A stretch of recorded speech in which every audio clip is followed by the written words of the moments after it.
Hello all of you, welcome back to my channel. मैं आज आप लोगों के लिए लेकर आ चुकी हूँ एक कलेक्टिव रीडिंग जिसका टॉपिक रहने वाला है कि वह आपकी पीठ पीछे क्या बात करते हैं। आपके जो पर्सन हैं, आपके जो पार्टनर हैं, जो आपके लव इंटरेस्ट हैं, अगर आपकी पीठ पीछे आपके बारे में कोई चर्चा होती है तो किस तरह की होती है, क्या बातचीत होती है आपके बारे में, हम ये जानेंगे। ये रीडिंग जनरल है, कलेक्टिव है। हो सकता है कि आपकी सिचुएशन के साथ एक्यूरेटली रेजोनेट करे, हो सकता है कि सिर्फ कुछ परसेंट रेजोनेट करे। तो आप ओपन माइंडेड होकर ये रीडिंग सुनिएगा। ये रीडिंग सभी ज़ोडिएक साइंस के लिए है, हर उम्र के व्यक्ति के लिए है, टाइमलेस है। इसीलिए ज़बरदस्ती अपने आप को रीडिंग में फिट इन मत कीजिएगा, क्योंकि ये एक जनरल कलेक्टिव रीडिंग है, कोई पर्सनल स्पेसिफिक रीडिंग नहीं है। ओके, जिस पर्सन के लिए आप ये रीडिंग देख रहे हैं उनके बारे में सोचिए, उनके नाम के बारे में या उनकी छवि को इमेजिन करिए। ऐसा कुछ कीजिए जिससे कि आपको वही मैसेजेस चैनल हो सकें जो आपके पर्सन की तरफ से होंगे, या वो जैसी बातें करते होंगे आपके बारे में आपके पीठ पीछे। ओके, चलिए without wasting any more time, पहला ही कार्ड अपने आप पॉप आउट हो गया है।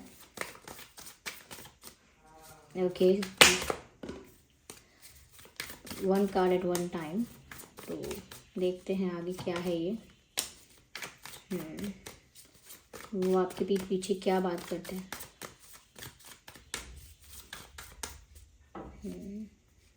ओके,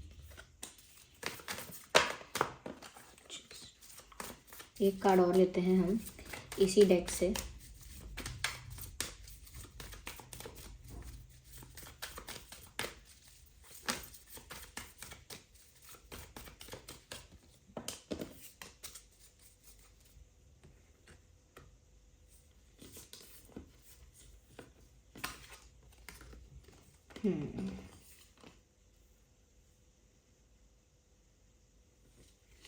देखिए, सबसे पहली चीज़ जो यहाँ नज़र आ रही है, जो आपके पर्सन आपके बारे में बात करते हैं, वो ये है कि कहीं ना कहीं पहली चीज़ ये है कि वो आपके आगे जो दिखा रहे हैं, जो फेस आपके आगे दिखा रहे हैं या जो अपनी रियलिटी आपके आगे दिखा रहे हैं, वो कंप्लीट रियलिटी नहीं है।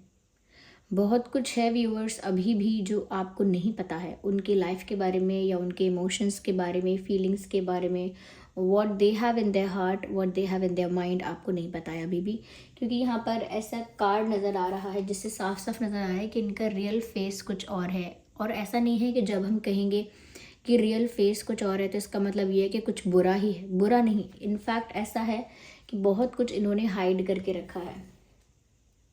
ओके, तो वो आपकी पीठ पीछे किसी क्लोज फ्रेंड से या किसी बहुत करीबी, उनका जो कोई अगर है, एक या दो जो भी लोग हैं, उनसे ऐसी बातें करते हैं व्यूअर्स कि कहीं ना कहीं वो किसी कॉम्प्रोमाइज़ से बाहर आना चाहते हैं, या उन्होंने लाइफ में कोई कॉम्प्रोमाइज़ किया था, इसकी वजह से उन्हें बहुत सारी चीज़ें हाइड करनी पड़ती हैं, या बहुत सारी चीज़ें उन्होंने अभी तक रिवील नहीं की हैं, कन्फेस नहीं की हैं।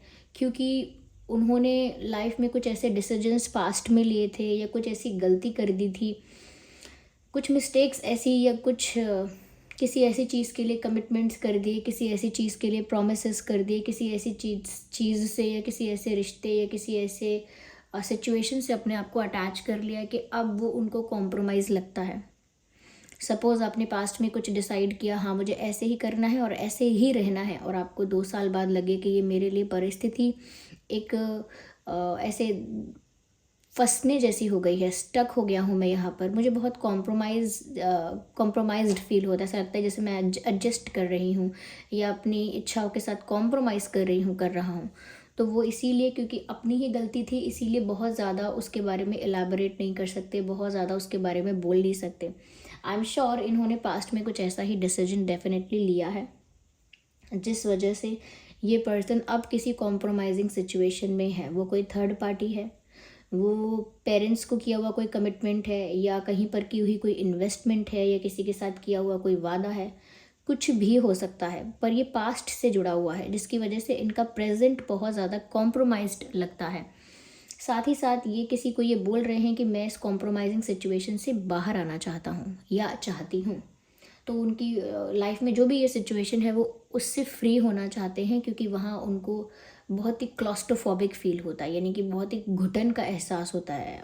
तो वो वहाँ से बाहर आना चाहते हैं और इस बारे में किसी से डिस्कस करते हैं, किसी से शेयर तो करते हैं, लेकिन इनको कोई अच्छी एडवाइस या सजेशन नहीं मिलता। सपोज़ मैं आपको बताऊं कि मैं यहाँ फंस गई हूँ इस बुरी परिस्थिति में, तो आप मेरी बात सुन तो लेंगे मेरा दुख समझने के लिए, लेकिन मुझे कुछ अच्छा गाइड ना कर पाएँ या कुछ अच्छा सजेस्ट ना कर पाएँ।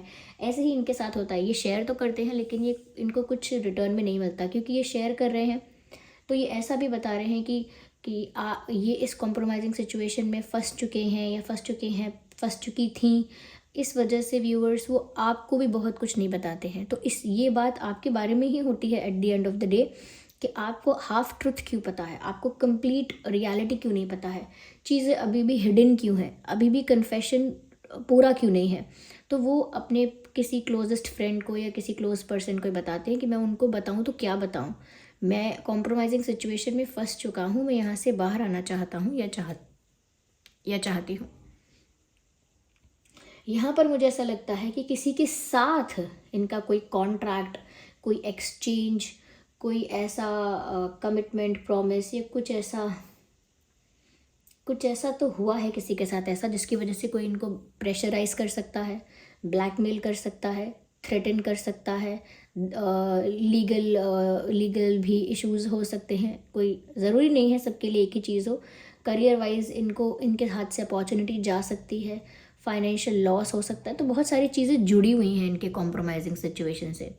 साथ ही साथ व्यूअर्स वो किसी को ये भी बता रहे हैं कि मैं स्वीट, इनोसेंट या अच्छा बन के बहुत समय तक मैं रहा हूँ या रही हूँ। कहीं ना कहीं व्यूअर्स आपके लिए कह रहे हैं कि वो आपके आगे काफ़ी जेन्युइन रहे हैं, काफ़ी अच्छे ट्रस्टवर्दी इंसान रहे हैं, लेकिन उनको भी अच्छा नहीं लगता कि उन्हें आपके साथ ये मैनिपुलेशन करना पड़ता है या फिर ये माइंड गेम्स खेलने पड़ते हैं। तो व्यूअर्स वो यही बता रहे हैं कि उनको भी कुछ अच्छा नहीं लगता जो उन्होंने आपके साथ अगर मैनिपुलेशन, माइंड गेम से कुछ ऐसे बातें छुपाई हैं, क्योंकि वो जानते हैं कि आप उन पर ट्रस्ट करते हैं या ऑनेस्टी या लॉयल्टी तो ठीक है, लेकिन ऑनेस्टी एक्सपेक्ट करते हैं, एक ट्रांसपेरेंसी एक्सपेक्ट करते हैं कि पारदर्शिता होगी रिश्ते में, ये इंसान सच बताएगा, झूठ नहीं बोलेगा, विश्वास कर रहे हैं इसका। इस तरह से आप विश्वास करते हैं तो उनको दुख होता है इस बात के लिए कि वो आपको कंप्लीट रियलिटी या कंप्लीट ट्रूथ नहीं बता पाते हैं, बिकॉज दे आर स्कैर्ड। इसीलिए ये आपको आधी आधी बातें बताते हैं। इन्होंने आपको बताया होगा लेकिन कम्प्लीटली नहीं बताया होगा। तो ये किसी से डिस्कस ज़रूर कर रहे हैं इसके बारे में कि मुझे बुरा लगता है कि मुझे उनसे ये सब छुपाना पड़ा, या मुझे बुरा लगता है कि मैं उन्हें ये अभी तक बता नहीं पाया या बता नहीं पाई। तो कुछ ऐसा है, ठीक है। इस बारे में गिल्टी भी फील कर रहे हैं और कहीं ना कहीं बुरा लगता है। फिर भी ये एक तरह का टेंशन है उनके लिए, और वो ये शेयर कर रहे हैं किसी से कि मैं क्या करूँ, उनसे छुपाना पड़ता है मुझे, पर अच्छा नहीं लगता है। यहाँ पर मुझे ऐसा भी लग रहा है व्यूअर्स कि कहीं ना कहीं ये इंसान मेंटली स्ट्रांग है और इंटेलिजेंट है, स्मार्ट है बहुत। ये आपको भी नहीं खोना चाहता और अपनी परिस्थिति से समय रहते छुटकारा पाना चाहता है। यानी कि जब तक वो आपको बताए, जब तक वो आपके सामने बहुत सारी चीज़ें आए, ऐसी कोई गलत चीज़ें नहीं जहाँ वो स्टक थे, जब तक ऐसी चीज़ें आपके सामने आए तब तक वो उन चीज़ों से फ्री हो चुके हों। जैसे बहुत टाइम बाद पता लगे अच्छा उस समय आप ये भी कर रहे थे, तो इंसान बोल पाए अरे वो तो उस समय की बात है, उस बात को तो कितने साल बीत गए, चाहे मैंने बताया या नहीं बताया, लेकिन अब तो ऐसा नहीं हो रहा ना। तो कहीं ना कहीं वो चाहते हैं कि आपको खोए ना, वो आपको जाने ना दें, और उसी बीच में अपने इस पास्ट टेंशन से या जो भी स्टक सिचुएशंस हैं यहाँ से फ्री हो जाएं। जो कॉम्प्रोमाइजिंग जो भी परिस्थितियाँ हैं उनसे मुक्त हो जाएं, और बाद में पता लगे आपको तो ठीक है, क्योंकि तब तो सब कुछ सॉर्ट हो चुका होगा। ओके, तो यहाँ पर वो बहुत इंटेलिजेंटली प्ले कर रहे हैं, लेकिन ये जो दिमाग लगा रहे हैं किसी गलत इरादे से नहीं लगा रहे हैं। हम अपना माइंड यूज़ करते हैं, माइंड गेम्स खेलते हैं, जो भी कर रहे हैं अच्छा है बुरा है वो तभी पता लगता है जब पता लगता है कि इंटेंशन क्या है इसके पीछे। ओके, अब मान लीजिए सड़क पर कोई चल कर जा रहा है, वो नहीं सुन पा रहा है, ट्रक आ रहा है या गाड़ी आ रही है, तो उसको धक्का दे के हटा दिया, तो उस समय कोई ये नहीं देखेगा अरे बताओ धक्का दे दिया कितनी गलत बात है। उस समय इंटेंशन देखेंगे कि आपको ट्रक के आगे से हटाना था, वरना आप मर जाते लग जाती। तो उनको हटाना था इसीलिए पुश किया। लेकिन अगर कोई ना ऐसे ही चल रहा है बस उसको धक्का दे दिया, तो पता लगेगा अरे क्या इंटेंशन था आपका, कि इंटेंशन था दूसरे पर्सन को हर्ट करना, हार्म करना।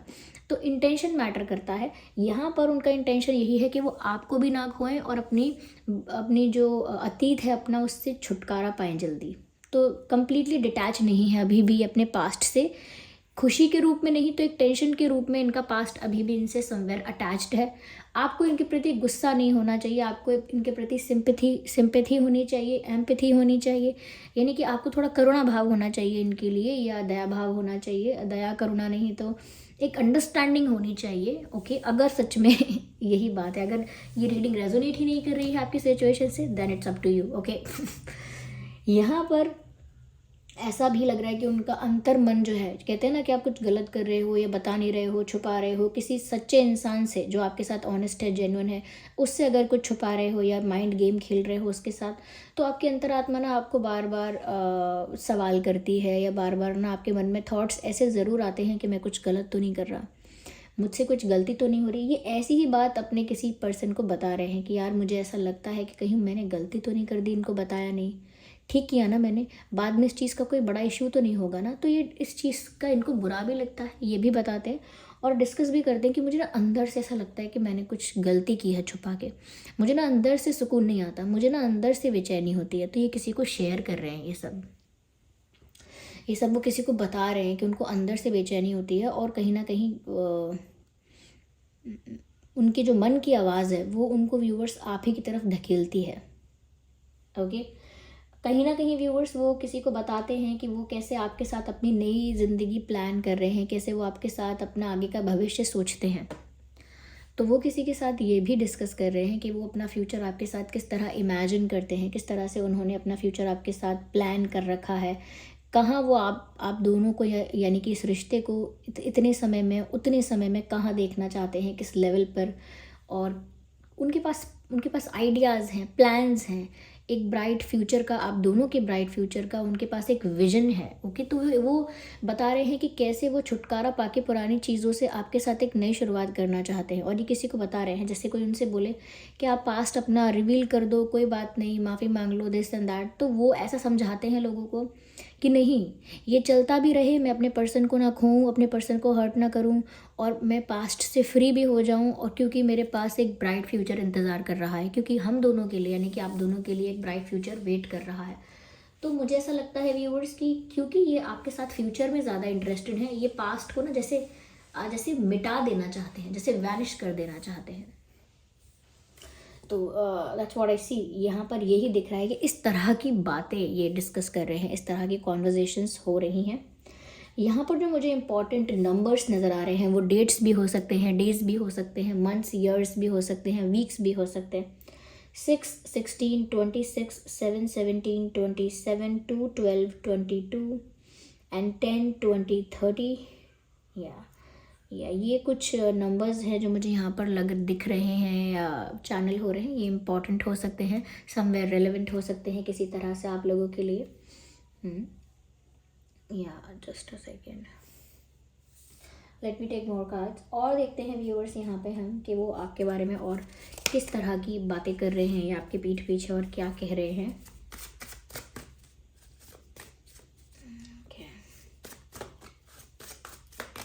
तो ये कुछ भी छुपा रहे हैं व्यूवर्स, उसमें सबसे इम्पॉर्टेंट बात यह है कि इनका इंटेंशन गलत नहीं है, आपको हर्ट नहीं करना चाहते। ये चाहते हैं आपको बिना हर्ट करे ही वो बात ख़त्म हो जाए और आगे आप लोग ब्राइट फ्यूचर की तरफ बढ़ जाएं, ऐसा कुछ। जैसे किसी का कोई फेवरेट वास है या किसी का कोई फेवरेट डिवाइस है और वो हमारे भरोसे छोड़ कर गया है, हमसे वो गलती से टूट गया, अब वो इंसान घर वापस आ रहा है, हम कह रहे हैं अभी मत आओ, अभी मत आओ, उसको झूठ बोल रहे हैं ताकि उतनी देर में हम एक नया डिवाइस अरेंज कर सकें और वहाँ रख दें, उसको नया डिवाइस मिल जाए, उसको टेंशन ही ना हो। क्योंकि जो टेंशन होगा कह रहे मुझसे टूट गया, खो गया, वो बीच में जो एक एक स्ट्रेस जो आएगा कि अरे सॉरी, दिस एंड दैट, गलती हो गई, ये मैंने किया था, जानबूझ के नहीं किया, तो उस सीन को स्किप करके एक नया डिवाइस उतने समय में वहाँ पर ला के रखना जिससे कि वो पर्सन आए और उसको देखे और नेचुरली बिहेव करे, कुछ भी स्ट्रेस ना आए उसको।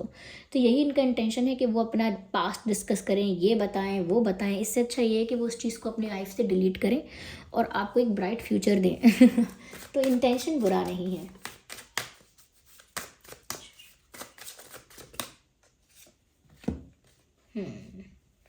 मुझे ऐसा लगता है समवेयर आपके जो पर्सन है वो दूसरों से ये कह रहे हैं कि वो नहीं समझ पाते कि आपके मन में क्या चल रहा है। They just have no idea. उनको पता ही नहीं चलता। जैसे हम कहते हैं ना कि इस पर्सन को देख के मैं पता लगा सकता हूँ, बता सकती हूँ कि इनका मूड ऑफ है या ये खुश हैं, या कुछ तो आइडिया लग जाता है वाइब से। लेकिन आप जो हैं व्यूअर्स एक ऐसी पर्सनालिटी बन गए हैं उनके लिए कि वो कितना भी आपको ऑब्जर्व करें, उनको ऐसा लगता है उल्टा कि आप और ज़्यादा मिस्टीरियस हो, और ज़्यादा सीक्रेटिव हो। बहुत कुछ आपके दिल दिमाग में चलता है, बहुत कुछ आपकी लाइफ में होता है, लेकिन आप कुछ भी चेहरे पर नहीं दिखाते। जैसे अगर मूड ऑफ है तो भी आपका चेहरा नॉर्मल लगेगा, नॉर्मल फेस। अगर मूड बहुत एक्साइटेड है तो भी फेस नॉर्मल दिखेगा, गुस्सा है तो भी नॉर्मल दिखेगा, डिप्रेशन है तो भी नॉर्मल दिखेगा। तो कहीं ना कहीं आपका ये जो कंट्रोल है अपने इमोशंस पर, ये उनको ऐसा महसूस करवाता है। वो ये नहीं सोचते कि बड़ा कंट्रोल है इमोशंस पर, अरे बड़े बैलेंस्ड इंसान है, इतना नहीं सोच पाते। बस इतना ही सोचते हैं कि ये इंसान मिस्टीरियस है, कुछ छुपाता है, इसका कुछ राज है लाइफ में। ऐसा नहीं कोई कोई नेगेटिव बात है, पर राज मतलब ये इंसान मेरे आगे ओपन अप क्यों नहीं हो रहा है, ये इंसान कुछ छुपा क्यों रहा है, और ऐसा लग तो रहा है कुछ मिस्टीरियस बातें हैं। तो ऐसा उनको फील हुआ। ऐसा नहीं उनके पास कोई फैक्ट है कि आपने कुछ छुपाया, नो, उनको बस ऐसी वाइब आती है कि आप ज़्यादा ओपनली बात नहीं कर रहे हैं, या आपके मन में कुछ तो चल रहा है जो आप शेयर नहीं कर रहे हैं, स्टफ लाइक दैट।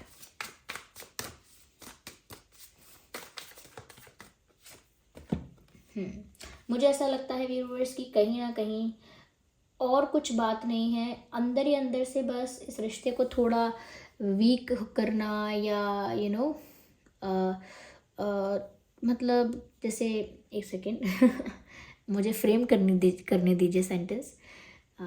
तो जैसे रिश्ते की जो फाउंडेशन होती है या बेस जो है रिश्ते का, वो ट्रस्ट होता है, विश्वास होता है।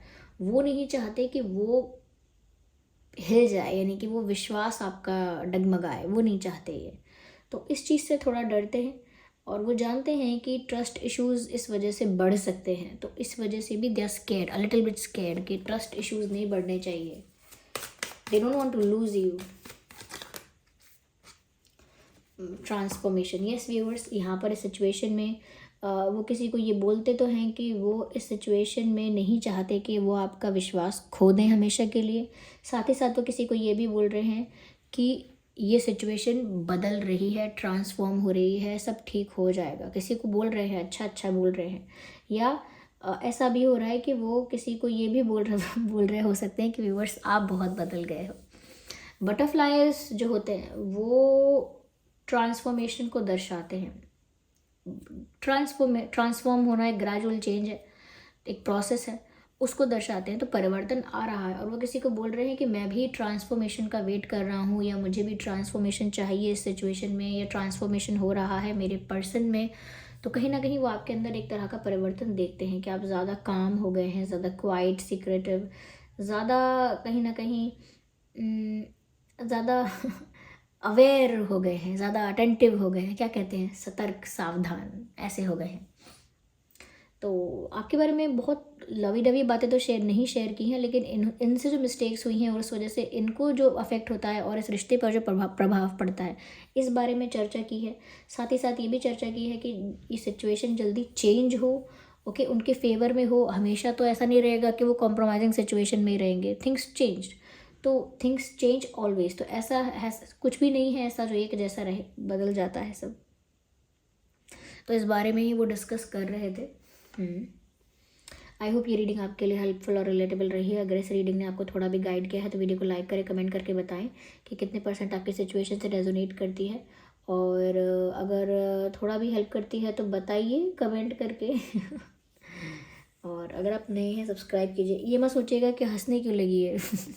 हंस मैं इसीलिए रही हूँ क्योंकि ये जो सेंटेंसेस हैं, I am done with this. Okay, अब मैं बोलना बंद करूँगी, ये करिए वो करिए, जो मन में आता है वो करिए आप। चलिए ठीक है, बाय, टेक केयर।